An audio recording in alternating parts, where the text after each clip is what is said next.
Assalamualaikum warahmatullahi wabarakatuh. Perkenalkan, nama saya Muhammad Reza Fansar Amil dari Paralel 2, ingin mempresentasikan tugas UAS pendidikan adaptif. Baik, yang pertama itu ada tunanetra. Tunanetra adalah individu yang mengalami gangguan pada indera penglihatan baik sebagian maupun seluruhnya, sehingga mengalami kesulitan dalam melakukan aktivitas yang mengandalkan penglihatan. Terus tidak memiliki kemampuan melihat atau hanya dapat membedakan terang dan gelap. Menggunakan huruf Braille, tongkat putih atau teknologi bantu low vision, memiliki sisa penglihatan, tetapi tidak dapat melihat dengan jelas meskipun menggunakan kacamata biasa. Membutuhkan alat bantu seperti kacamata pembesar, tulisan yang besar, atau pencahayaan yang baik. Baik, di sini ada penyebab tunanetra, faktor bawaan, kelahiran genetik atau keturunan, infeksi saat kehamilan, gangguan perkembangan mata pada janin, faktor setelah lahir, kecelakaan yang merusak mata, penyakit mata seperti glaukoma, katarak atau retinopati diabetik, infeksi mata berat, kekurangan vitamin A yang menyebabkan gangguan penglihatan. Terus cara mengajar anak tunanetra, gunakan penjelasan secara verbal yang jelas dan terstruktur. Berikan media pembelajaran yang dapat diraba seperti benda nyata, model, atau gambar timbul. Berikan kesempatan siswa untuk menyentuh dan mengeksplorasi objek secara langsung. Jelaskan posisi atau arah dengan kata-kata yang spesifik, bukan hanya menunjuk. Ciptaan lingkungan belajar yang aman dan mudah diakses. Berikan waktu lebih untuk memahami materi dan melakukan praktik. Berikan motivasi serta bimbingan secara individual sesuai kemampuan siswa. Tunarungu adalah individu yang mengalami gangguan atau kehilangan fungsi pendengaran, baik sebagian maupun seluruhnya, sehingga mengalami kesulitan menerima informasi melalui suara dan dapat memengaruhi kemampuan bicara. Baik, di sini definisi dan jenis tunarungu: kurang dengar, masih memiliki sisa pendengaran, dapat dibantu dengan alat bantu dengar atau implan koklea. Kehilangan pendengaran secara berat atau total, umumnya menggunakan bahasa isyarat, membaca gerak bibir, atau komunikasi visual. Terus yang kedua, penyebab tunarungu: faktor bawaan atau keturunan atau faktor genetik, infeksi saat kehamilan, terus kelahiran prematur atau kekurangan oksigen saat lahir, faktor setelah lahir, infeksi telinga yang berat, paparan suara yang sangat keras dalam waktu lama, cedera kepala atau telinga, efek samping obat tertentu yang merusak pendengaran, proses penuaan atau penyakit tertentu. Terus cara mengajar anak tunarungu: hadapi siswa saat berbicara agar mereka dapat melihat gerak bibir dan ekspresi wajah. Gunakan bahasa yang sederhana, jelas, dan singkat. Manfaat media visual seperti gambar atau video, tulisan, atau demonstrasi. Gunakan bahasa isyarat atau komunikasi sesuai kemampuan siswa. Kurangi kebisingan di lingkungan kelas agar siswa lebih fokus. Berikan instruksi secara tertulis jika diperlukan. Pastikan siswa memahami materi dengan mengajukan pertanyaan atau meminta mereka mengulang informasi. Berikan kesempatan yang sama untuk berpartisipasi dalam kegiatan belajar. Baik, yang ketiga ada tunawicara. Tunawicara adalah individu yang mengalami gangguan dalam kemampuan bicara atau berkomunikasi secara lisan, sehingga sulit mengucapkan kata-kata dengan jelas. Gangguan ini dapat terjadi sejak lahir atau akibat penyebab maupun cedera. Terus yang A yaitu jenis atau divisi tunawicara. Tunawicara bawaan gangguan berbicara yang sudah ada sejak lahir, biasanya berkaitan dengan gangguan perkembangan atau kelainan pada organ bicara.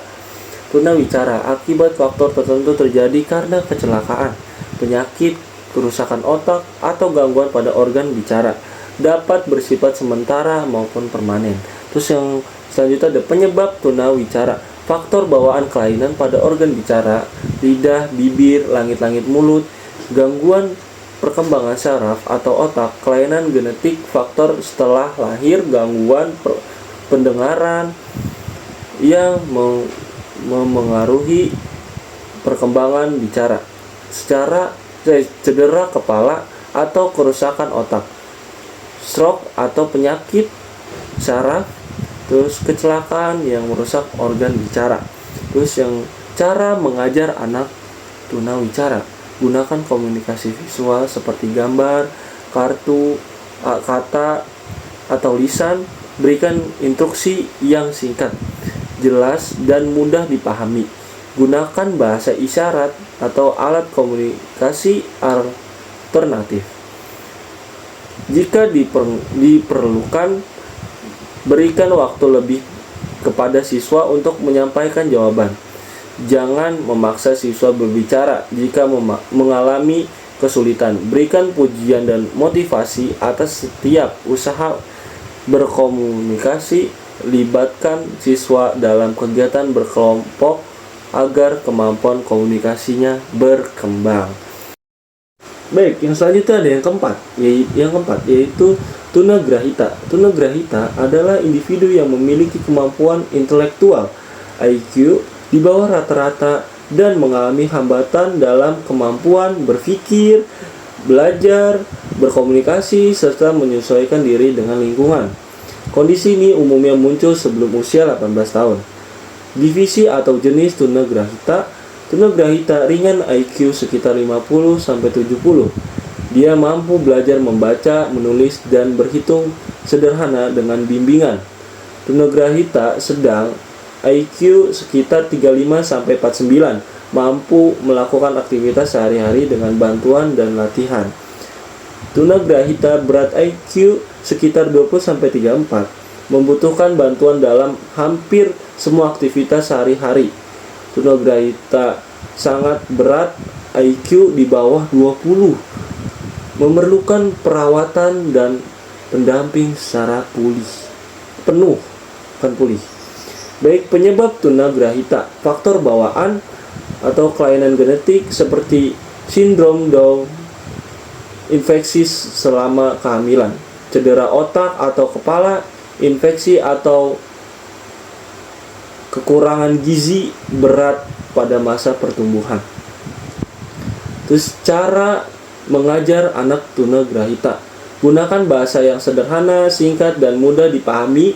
Berikan materi terhadap dari yang mudah ke yang lebih sulit. Gunakan media konkret seperti benda nyata, gambar, atau alat peraga. Lakukan pengulangan materi secara rutin. Berikan contoh langsung dan latihan praktik. Berikan pujian dan penguatan positif untuk meningkatkan motivasi. Sesuaikan pembelajaran dengan kemampuan masing-masing siswa. Ciptakan suasana belajar yang sabar, nyaman, dan mendukung. Baik, yang kelima yaitu ada tunadaksa. Tunadaksa adalah individu yang mengalami gangguan atau kelainan pada alat gerak seperti tulang, otot, sendi, atau saraf, sehingga mengalami hambatan dalam bergerak, berjalan, menulis, atau melakukan aktivitas fisik lainnya. Gangguan ini tidak selalu memengaruhi kemampuan intelektual. Sini ada divisi dan jenis tunadaksa. Tunadaksa ringan mengalami hambatan gerak ringan, tetapi masih dapat beraktivitas secara mandiri dengan sedikit bantuan. Tunadaksa sedang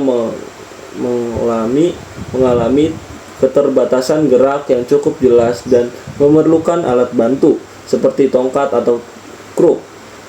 Tunadaksa berat mengalami gangguan gerak yang berat sehingga membutuhkan kursi roda atau bantuan orang lain dalam melakukan aktivitas sehari-hari. Penyebab tunadaksa, faktor bawaan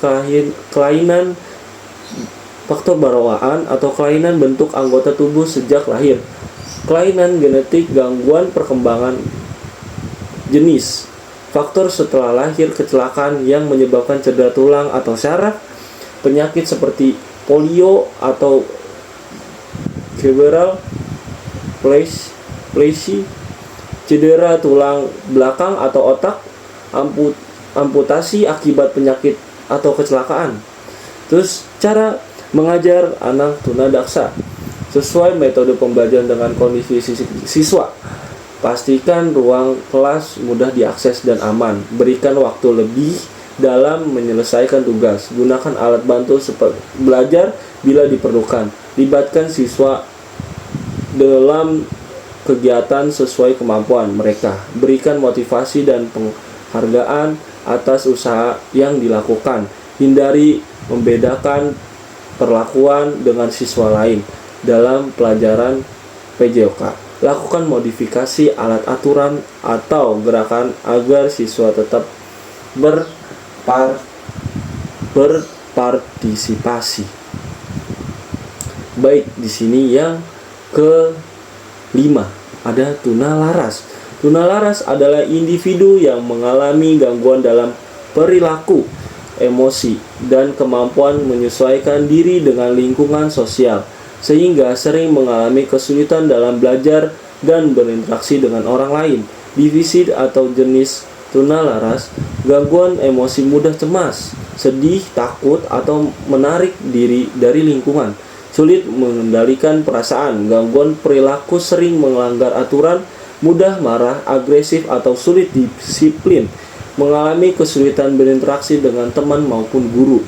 Terus penyebab tunalaras, faktor internal, kelainan atau gangguan pada fungsi otak, faktor genetik atau keturunan, gangguan perkembangan fisiologis, faktor eksternal, pola asuh yang kurang tepat, lingkungan keluarga yang tidak harmonis, pengalaman traumatis seperti kekerasan atau perundungan, bullying, pengaruh lingkungan sosial yang negatif.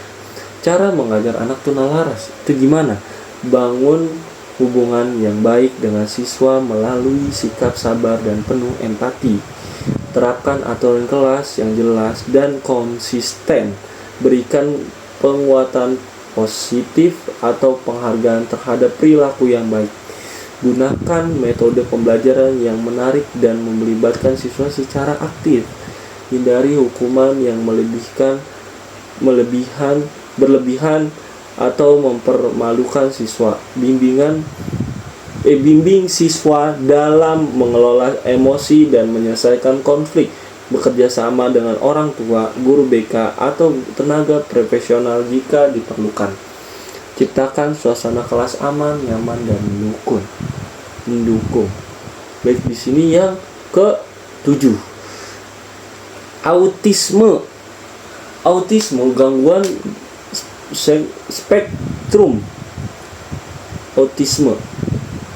spektrum autisme adalah gangguan perkembangan saraf yang memengaruhi kemampuan berkomunikasi, berinteraksi sosial, seperti perilaku.